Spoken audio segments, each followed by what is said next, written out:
Yo, yo, yo, what's the deal, YouTube? How y'all feeling? How y'all feeling? Look, it's your boy Motivational Wheels.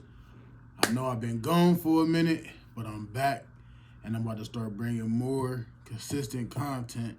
But we're going to switch it up a little bit. We're going to just talk about my life and how far I came since I've been in the chair. We're going to talk about how I got in the chair. I'm going to show y'all where the incident happened at. Then I'm gonna take y'all on I ain't gonna say day to day, but probably like once a week, twice a week. I'm gonna drop some gems. I'm gonna drop some motivation. My whole goal is to motivate and inspire people.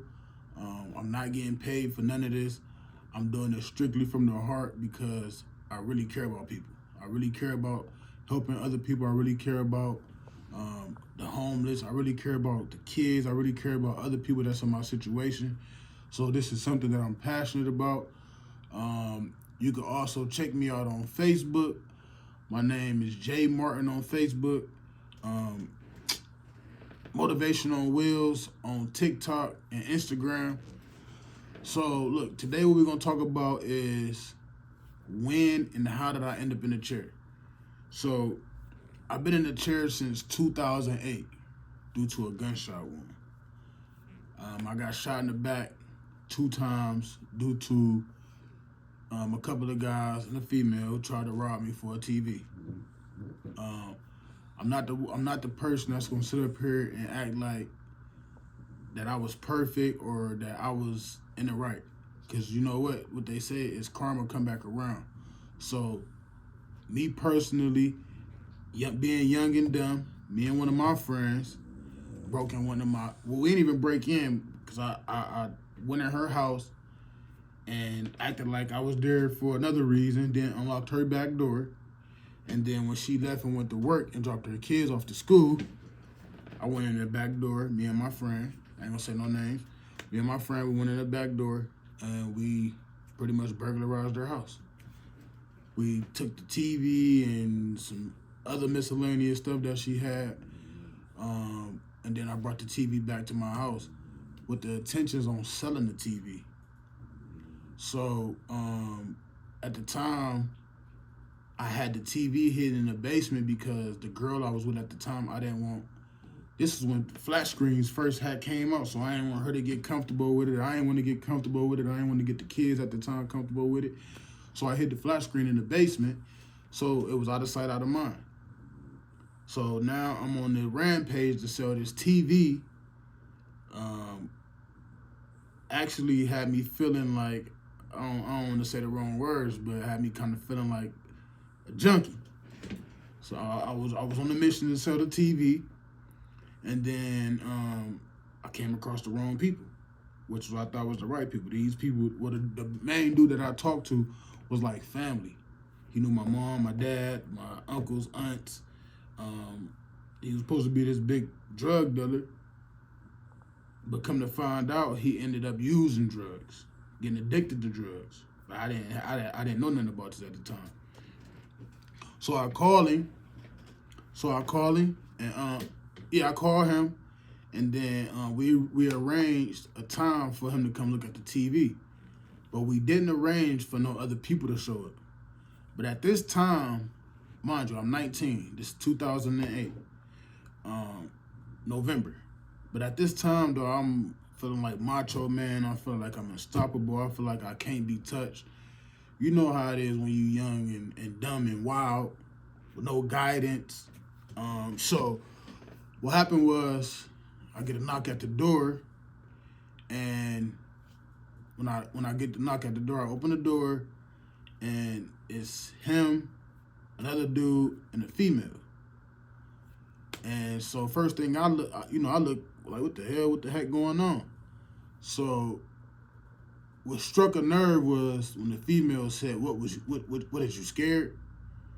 So when she said that, instead of me just saying, you know what, I'm cool, never mind, I'm like, you know what, forget it. Come on in, I ain't scared of nothing. So you feel what I'm saying? So we go down to the basement where the TV at, and then as we talking about the TV, I'm about to plug it up, but I forgot I had the cord upstairs in the kitchen drawer. So when I ran upstairs to get the cord out the kitchen drawer so I could plug it up. Y'all know flat screens, you could take the plug out or I don't even know if they still do that. When they first came out, you could take the plug out the back, and you could take the plug out the back like a game system or something. So when I turned around to try to plug the TV up to show them that the TV worked on my peripheral vision, not the dude that I talked to, but the other guy, I seen him pull a gun out. So I instantly turned around like, what the heck going on? The guy that was there kind of was pleading the fifth, like, oh, bro, they made me do this, whoop-de-whoop, whatever.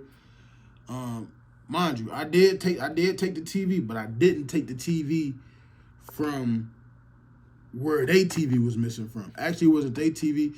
The dude that I had knew, his brother was another big drug dealer, but his brother thought that he had stole his TV, because his TV ended up missing at the same time, which is a bigger TV, ended up missing at the same time. So basically, the dude that I did get in contact with was on the mission to get another TV back anyways, because he was scared of his brother. So now, I tell him, I'm like, dude, first of all, you know I wasn't even breaking y'all house. What? Let me clear one thing. That is not the type of person I am. Like, I did this on some goofy, young-minded, not thinking, being thirsty stuff. So I don't break in houses. I don't steal. That is not what I do. But you know what I mean. You know we do dumb stuff. We live and we learn. But anyways, I'm telling him like, dude, you know I wasn't breaking your house, whatever, blah blah blah blah blah. And he like, dude, this ain't me. They making me do this, whatever. So dude pointed the gun at me like, dude, shut up and take the TV upstairs. I'm like, dude, if y'all really want the TV, he taking it upstairs. So he take the TV upstairs, and then I run upstairs and grab the pistol. By the time I grab my pistol, everybody like kind of scattered out or whatever. So my intentions was, I could talk about this now. My intentions was to shoot the dude who had the gun. But again, on some young-minded stuff, I ain't go out there with no cover. It's wintertime. I ain't had no drawers on, just my jogging pants and a shirt. And I tried to take a headshot, and I missed. And I had a revolver. So, you know, revolver shoot boom, boom, boom, boom, boom. But anyway, I tried to take a headshot. I missed.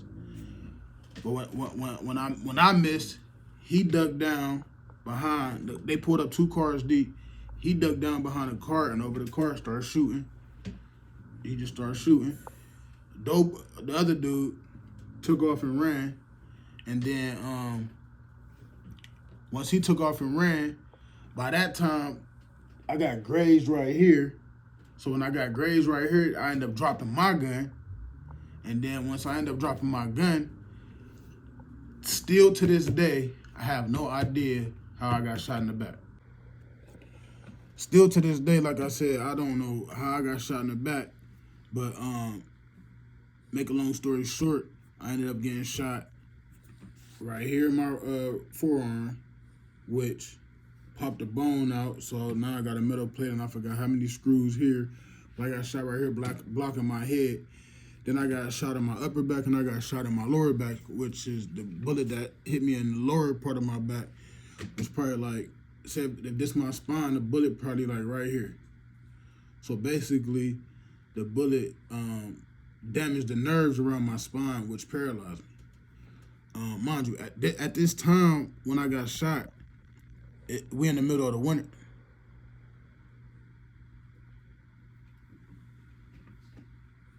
We in the middle of November, so I was not. Trust me, I was not thinking. But anyways, when I couldn't feel my legs, I thought it was because I was laying out there in the cold for so long that my body just had got numb. I didn't even know I was paralyzed at the time. I didn't know I was paralyzed till some time down the line. The next door neighbors, luckily I knew the next door neighbors. The lady came outside, covered me up or whatnot, until the ambulance came. When the ambulance came, I did go out for, I think they said like 2 minutes on the way to the hospital. I went out completely. And then by the time I woke back up, I was in the hospital. When I woke up in the hospital, I had so many people surrounding me. I didn't know what the heck was going on. Like, I didn't even know that I was shot so many times. I didn't even know that I was even in critical condition. I didn't know that it was as bad as what it was, right? So, mind you, that's 2008. So from there on, when I left, I was in the hospital for almost 2 months. When this first happened, I couldn't even sit up like this, like without no back support, or I was kind of wobbly and whatnot. I remember one time I was in not a nursing home. I was in the hospital. This was before I came home. And this is when I used to have to transfer with a board. I used to have a board, and I'd slide over on the board. One day I'm trying to slide over, just trying to, trying to get my independency up. And then I fell. When I fell, it scared the hell out of me because I didn't feel nothing. Like, when I hit the ground, I know I hit the ground kind of hard, but I didn't feel nothing. And I know y'all probably like, why the heck would you scream if you didn't feel nothing? Because I didn't feel nothing. That's what scared me. I didn't feel nothing. That's when I knew this was real. That's when I knew this situation was real, when I fell and I couldn't get myself back up. But at this time, I had a little bit of family support. I was with a girl at the time. She would come up and see me. Then I had my mom. She'd come up and spend the night. My dad, he was there. My granny, she was there. My aunt, she was there. My brothers and sisters. Like, so I had some support. But when I made it home, like, I wasn't in the same state of mind. Like I hated the world. Like, this was everybody's fault. This was everybody's fault. I ran everybody away. The girl I was with, for the first time, really, I was disrespecting my grandmother, talking crazy to my dad, talking crazy to my mom.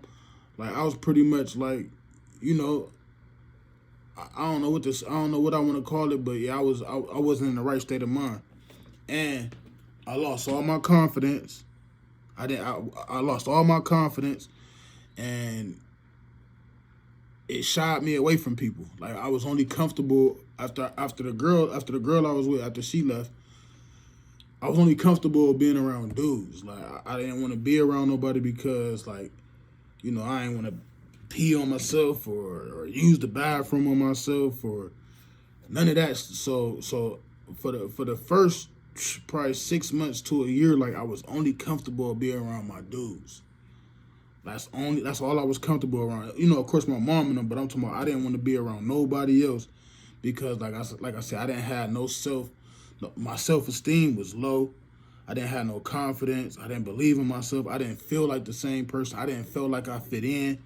So, I didn't want to be around nobody but the people that I was close to at the time, right? So we're going to fast forward a little bit. So after I got out the hospital, like I said, the girl left.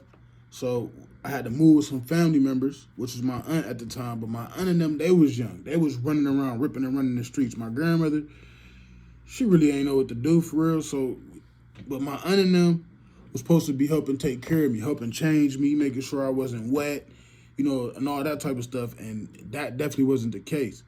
So, due to me always being wet, and not changing, still sleeping on floors and whatnot, like I still had feeling, caused me to end up getting bed sores. When I got the bed ulcers, you could Google that if you want to figure out what that is. When I had the bed sores, this would really led me to the nursing home because then they started getting infected, and then I didn't have nobody at home to take care of me like I needed to. So once the bed sores started getting infected, I started getting admitted to hospitals. Then I got to doing IV antibiotics, all type of different fluids. Then that's when all the different drugs came around: the oxycontins, the Percocets, the volumes, the whatever you could name. I probably was on it. The morphine, whatever you could name, I probably was on it. And the first time I was in the nursing home, it was for 28 days. Because I was supposed to be for a short term because at this time the bed sores wasn't that bad. The second time I went is when the bed sores got bad. And I was in that nursing home for almost 2 years, which was kind of like the worst time of my life. But the best time of my life, because at the end of the day, that's how I learned. That's how I got my independence. It's from going to a nursing home. And after being in a nursing home for so long, I promised myself, just like how people promise themselves they ain't never going back to jail and this, that, and the third, I promised myself I'm never going back to this place again, ever. And thank God that it's been, I can't even tell you, probably like 10 years since I've been to a nursing home. 10 years since I've been admitted to a hospital. But so I guess it wasn't a bad thing, because at some point I did really need to learn how to take care of myself. It got to the point to where the nurses was even shocked, like, you changed yourself, you washed yourself up. How did you get in your chair? The board wasn't like, it got to the point like where they was actually getting impressed, right? So bam, I get out the hospital, I'm in a nursing home, and that's when I started gaining some momentum back. That's when I started dating a little bit. That's when I started hanging out. That's when I kind of started feeling like, you know what I mean? I ain't gonna say I was feeling like me, but I was feeling close to like me. Like I feel comfortable being around women. I actually ended up getting in another relationship, and then even then, I still didn't have the mindset that I had today, right? So I'm telling y'all this to say that sometimes God puts you in situations to make you a stronger person, right? This situation that I'm in, probably most people's probably would kill themselves. Most people's probably wouldn't even be able to handle it, right? But I ended up turning this situation into a blessing. Like now today, as I'm talking to y'all, I'm probably like at the best point in my life. As far as the mentally, physically, spiritually. I'm able to motivate and inspire people now. Like I done been through so much in this chair that I ended up learning how to get a reward for the pain that I was going through. Now, today, what is it, 14 years later? For 14, maybe 15 years later, I really don't be keeping track of time. Like I said, I'm at the best point of my life. The whole time I've been in the chair, it was, like I said, it was all these pills, street drugs, marijuana, like the smoking, a little bit of drinking, syrup, like just about everything except for like heroin and crack. You could pretty much say that I done probably had something to do with or took it or something like that. So, and I ain't even gonna say being in the wheelchair got me addicted to drugs, because before I got in the wheelchair, I was addicted to drugs. I ain't even gonna sit up here and lie. I was always addicted to pills, always addicted to marijuana. But now today, I don't do none of those things. I don't smoke. I don't smoke at all. I don't take no type of narcotics. I won't even let a doctor give me a narcotic. So now I developed a mindset to be able to be the best version of me. Now, like, you feel what I'm saying? Now where I'm at today. Like I said, I just thank God for every day that I wake up, because I remember it was times to where I would wake up and the first thing I do is I got to smoke, or I'm looking for some pills. And if I don't got that, then all hell gonna break loose. Me and my fiance, we fighting. I don't want nothing to do with the kids. I don't want nothing to do with nobody. I ain't moving. I can't function. Now I just move off of faith, if that's what you want to call it. Now I just wake up every day. I pray, meditate. I do a couple other little morning routines that just help me get through the day. Like I go to the gym, I'm reading for hours out the day. So one of the things I had to do was master discipline. I had to master discipline, and me mastering discipline is what's opening doors for me, is what's getting me to where I want to be and where I desire to be. In a couple seconds, we'll wrap this up in a couple seconds, and then I'm gonna take y'all to where I got shot at. That's gonna be the end of the video. I'm gonna take y'all to where I got shot at. But like I said, today now, where I'm at, like I can't believe where I'm at today. Like I can't believe I had a mindset that I have. I can't believe that I'm able to actually inspire people. I'm actually able to motivate people. Now I'm setting an example for anybody that's been in this situation or that's in this situation. Because if you in this situation or know somebody that's in this situation, you know this ain't an easy situation to be in. This ain't nothing easy to deal with. This ain't nothing to play with. It's not a game. You feel what I'm saying? This wheelchair, it definitely has its ups and downs. Like you're gonna go through stuff. You're gonna be in pain. You're gonna wake up, your legs tight. You're not feeling like it. Like you're gonna wake up and every day is not gonna be a good day. But I like I said, now I developed a mindset to where I make every day a good day. And don't get me wrong, I have my down times and times where I feel like I might not be doing enough or I didn't accomplish something that I wanted to accomplish. But for the most part, every day is a good day for me. Especially that I get another chance to wake up. I get another opportunity to accomplish something that I'm working on, accomplish one of my goals. So basically, I'm telling you, wherever you at right now in your life, I don't care if you walking, I don't care if you sitting down, I don't care if you can't move your arm, I don't care what your situation is, wherever you is in your life,